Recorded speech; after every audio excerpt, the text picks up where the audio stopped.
बिस्मिल्लाहिर्रहमानिर्रहीम। अस्सलाम वालेकुम डियर स्टूडेंट्स, मैं डॉक्टर अहमद। अच्छा बच्चों, फिजियोलॉजी में लेक्चर नंबर 6 को हम डिस्कस करने जा रहे हैं और लेक्चर नंबर 6 में हमने एक बहुत ही इंपॉर्टेंट ऑर्गेनेली को डिस्कस करना है और इस ऑर्गेनेली का नाम है माइटोकॉन्ड्रिया।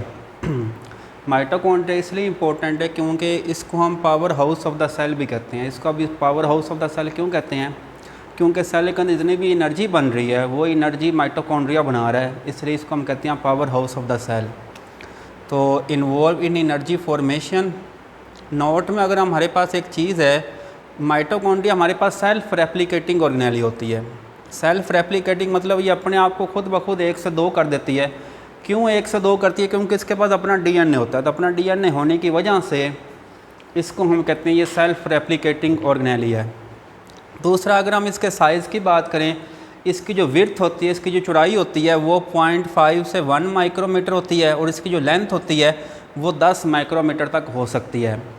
अगर हम इसकी शेप की बात करें तो ये ज़्यादा शेप में इलॉन्गेट लंबे होते हैं और सिगार शेप, ये जो सिगार होता है उसकी शेप के होते हैं। कंपोजिशन की बात करें तो माइटोकॉन्ड्रिया प्रोटीन की बनी होती है, लिपिड की, इसके अंदर डीएनए भी होता है, इसके अंदर आरएनए भी होता है।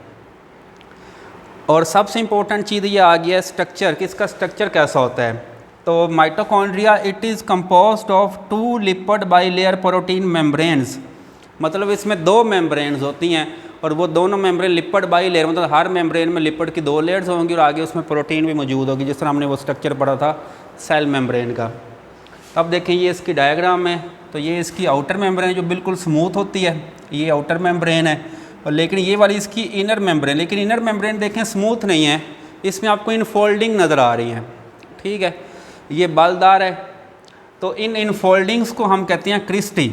इनफोल्डिंग को या बलदार को हम क्या कहते हैं? क्रिस्टी। तो इसकी इनर मेम्ब्रेन को हम क्रिस्टी कहेंगे।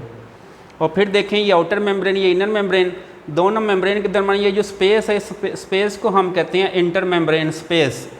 और फिर देखें ये वाली जो इनर मेम्ब्रेन है, इनर मेम्ब्रेन के अंदर वाली ये वाली सारी जगह हैं, तो इस सारी जगह को हम कहते हैं ये माइटोकॉन्ड्रियल मैट्रिक्स है। ठीक है, तो इसके अंदर ही आपको ये डीएनए, आरएनए और इसके अलावा एंजाइम्स होंगे, को एंजाइम्स होंगे, प्रोटीन्स होंगी, तो ये सारी चीज़ें आपको इसके अंदर नज़र आएंगी।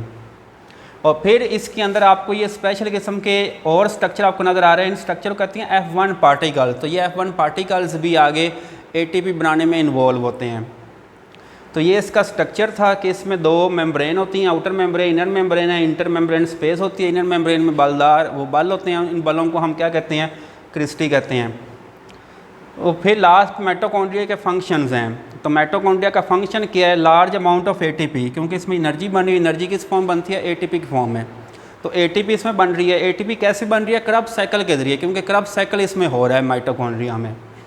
और फिर देखें ये प्रोविक एसिड, ये हमारे पास डिफरेंट कंपाउंड्स होते हैं, अमाइनो एसिड्स हैं, फैटी एसिड हैं। तो माइटोकॉन्ड्रिया इनको किस में कन्वर्ट करते हैं?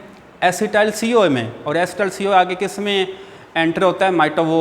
माइटोकॉन्ड्रिया में एंटर होकर किस में आगे जाता है? वो क्रब साइकिल में जाता है। तो इस तरह क्रब साइकिल के ज़रिए क्या बन रही है?